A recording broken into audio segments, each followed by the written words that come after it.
Hello everyone and welcome to another Book Talk with Talia. In today's episode we're going to be talking all about fun fall reads. Excuse me, Talia. I couldn't help but overhear that you're going to be doing a fall video. I've been a fan for quite some time and I always look forward to your spooky stories video since All Hallows Eve is approaching. Okay, well, Yes. You must do spooky stories. Well, what do you think? Oh, him? He's just a toy pumpkin, but pretty scary, huh? Alright, well, I guess if these pumpkins say I have to, today's video is going to be all about spooky and scary stories. Let's get right into the books.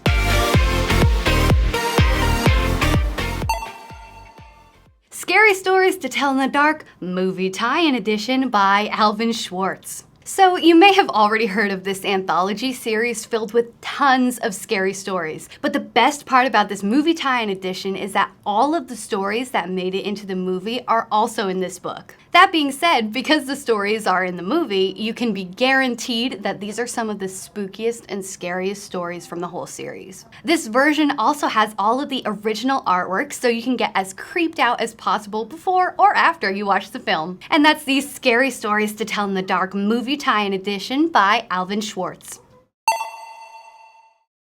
The Jumbies by Tracy Baptiste. On All Hallows Eve, 11-year-old Corinne ends up deep in the forest after her friends pull a prank on her. Corinne isn't afraid of the forest, but she does get a little spooked when she sees a pair of strange yellow eyes looking back at her. Corinne immediately runs out of the forest and she tries to convince herself that what she saw was probably just a trick of the light, but she's a little afraid that she just saw a Jumbie. A Jumbie is a frightening and magical creature that the villagers all tell terrifying myths and stories about.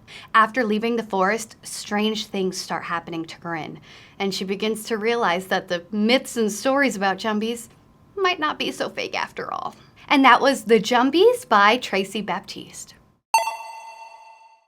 A Babysitter's Guide to Monster Hunting, number 2, Beasts and Geeks by Joe Ballerini. The first book takes place on Halloween night, when 13-year-old Kelly realizes that monsters are real after she gets a babysitting job for a boy who can make nightmares come to life. The second book picks up a couple of months later, and Kelly's been kind of a celebrity ever since she defeated the boogeyman on Halloween. But now, all the other monsters want revenge, and Kelly still has to pass her babysitting exam if she wants to truly be a part of the secret society of monster hunters. To make this book extra creepy, there's illustrations throughout to show the monsters that Kelly has to deal with in her guide to monster hunting. And that was A Babysitter's Guide to Monster Hunting, number 2, Beasts and Geeks by Joe Ballerini.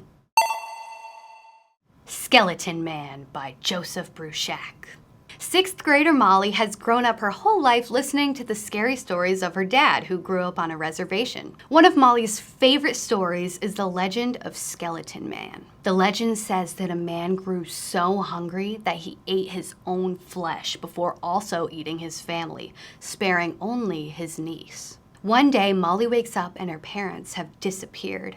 She's put into the care of an uncle she's never met before, and he's bone skinny, kind of like a skeleton.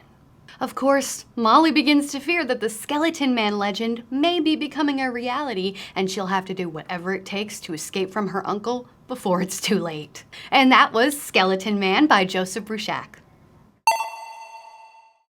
The Boy Who Called the Werewolf, or Monster Street number 1 by J.H. Reynolds. 12-year-old Max Blood Knight's dad died when he was really little, so now he's about to meet his grandparents for the very first time to stay with them over a long weekend. Max's grandparents live in an old log cabin in the middle of the forest, so Max is gonna have to survive without cell service and internet. Right away, Max's grandparents tell him that he can't go into the forest at all and that he shouldn't trust any of the neighbors. Of course, that would make for a boring weekend, so it doesn't take long for Max to find a way into the forest to explore. But it turns out the forest is just as creepy as Max's grandparents said it would be. And it turns out that Max's dad's death might not be so simple after all. And that was The Boy Who Called a Werewolf, or Monster Street number 1 by J.H. Reynolds. Shadow School, Archimancy by J.A. White. 11-year-old Cordelia is the new girl at the Elijah Shadow School, but she is not very happy about it. The school is in a huge and ancient mansion that immediately feels pretty creepy. Cordelia always feels like she's being watched when she walks around. Cordelia soon comes to learn that the mansion is haunted and ghosts are everywhere. At first, she thinks she's the only person who can see the ghosts, but then she makes two friends and it turns out one of her friends can see them too. So Cordelia and her friends have to try and solve the mystery of the mansion, the ghosts, and the awful legacy of Elijah Shadow himself. And that was Shadow School, Archimancy by J.A. White. Spirit Hunters, number 2, The Island of Monsters by Ellen O.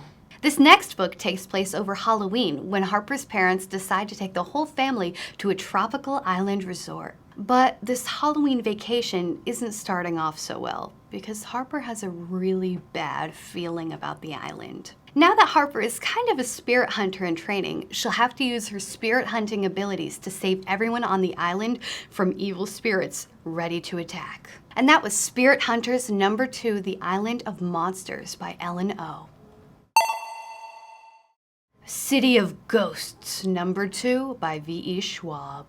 In the first book, Cassidy, who has the ability to see ghosts, ended up in Scotland where an evil spirit was lurking that didn't belong. In this second book, the ghost hunting show that Cassidy's parents are on has taken the whole family to Paris. And history is kind of repeating itself for Cassidy when it seems that there's an evil spirit lurking underneath Paris in the catacombs. Cass can tell that the spirit is growing stronger, so she'll have to use her ghost hunting skills to stop the spirit from haunting the city forever. And that was City of Ghosts number 2 by V.E. Schwab. The Thickety, A Path Begins by J.A. White. Kara was really little when her mom was killed for being a witch. Now Kara's 12 and she has to take care of her little brother and her dad all on her own because the villagers completely ignore their family. When Kara gets drawn into the dark and forbidden forest called the Thickety, she finds a magical book that helps her to unlock magical powers of her own. Now, what happens when Kara's magic starts to give her more power than she can handle? And what can she do when the magical spellbook falls into the hands of someone truly evil? And that was The Thickety, A Path Begins by J.A. White. The Graveyard Book by Neil Gaiman. Nobody Owens or Bod is a normal boy, except when he was a baby, his whole family was murdered, and now he lives in a graveyard being taken care of by ghosts and a guardian vampire. As Bod gets older, he learns the secrets of the graveyard, but he always has to be careful. At any time, the person who killed his family could come back and find him. But as the years pass in the graveyard, Bod starts to realize that it might not be the best kind of life for him to live in a graveyard with ghosts and a vampire. Even though he's loved being raised by ghosts and a guardian vampire, he might have to leave the only home he's ever known. And that was The Graveyard Book by Neil Gaiman.